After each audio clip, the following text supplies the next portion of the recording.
Today I'm sharing 3 things that may be keeping you stuck in the cycle of OCD. Let's get straight into it. Number 1, impatience and the quick fix trap. This is really where so many people come undone. Really, what's going on is we're trying to fix the OCD all the time in the quickest way possible, which of course in many regards makes sense. OCD is a very difficult thing to deal with when you're stuck in that cycle, when you're looking for certainty all the time, you're going round in circles with your thoughts. Of course you want to get out of that trap. Of course you want to feel better as soon as possible.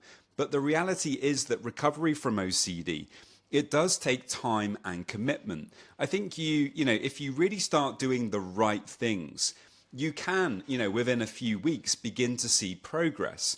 But if we demand that the OCD be gone straight away, if we demand that we never get setbacks, that we should be able to just do something, and then the OCD will go away and never come back again. Really, all we're actually doing is we're setting ourselves up for problems. I see this a lot with my clients sometimes when, initially they might come in and have a kind of idea about how, you should be able to deal with OCD. The unfortunate thing is, though, that OCD also has its own idea, and that idea is typically very different from ours. Generally speaking, we can't force these things. If we try to force it, we tend to make it worse. It's this idea of what you resist persists. So instead, what you need to do is to recognize that it's a journey. That's a bit cliche, but it really is. You've got to learn, what are the tools, what are the typical things that you need to employ, over the kind of medium and long term that are going to see you actually recover from OCD in a sustainable and positive way. And what that often includes along the way is actually setbacks.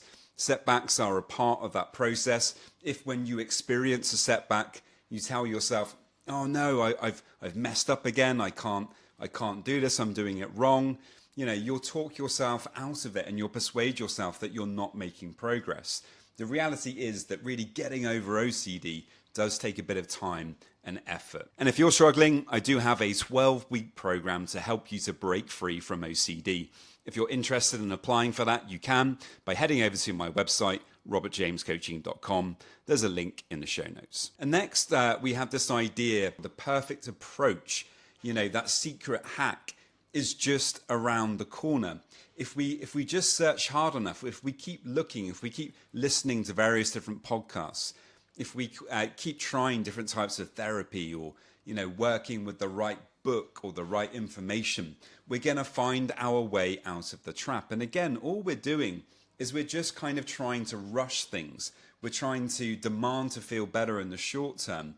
And when we look for that instant relief, when we try to get that short-term relief rather than learning the skills that are going to help us in the long term, again, this is when actually, we get on a path not to recovery, but a path to frustration and annoyance because, we're doing all these things to try to get this kind of guaranteed result. But all we're actually getting is more pain because the more that you try to get onto that fast track and you look for that kind of perfect new shiny solution, I think that the more frustrated we become over time. And finally, and this is a really huge one, so many people with OCD have not learned how to manage rumination.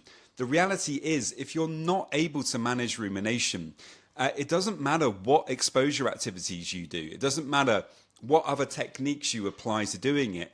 If you're still overthinking, overanalyzing, going round in circles, looking for certainty all the time, then you're still going to be getting stuck in the OCD trap.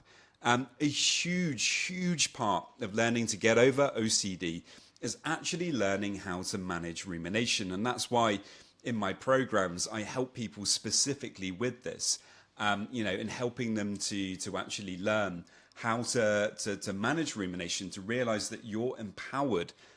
You don't have to kind of disprove your thoughts. You don't need to have certainty. You can allow the discomfort of that uncertainty to be there.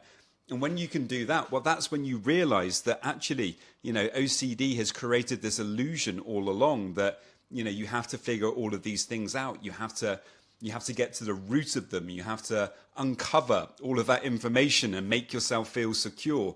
All of that stuff is a lie. That's just the kind of sneaky trap of the OCD. Once you really understand that and you realize that you're empowered, that you don't have to ruminate, that's a real game changer when it comes to overcoming OCD in the long term. And that's really what we focus on in my programs for OCD and anxiety.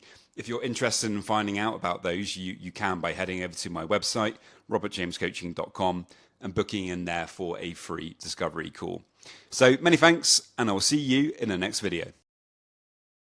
This video is for education only. It's not therapy or medical advice. If you're struggling, please speak with a licensed mental health professional.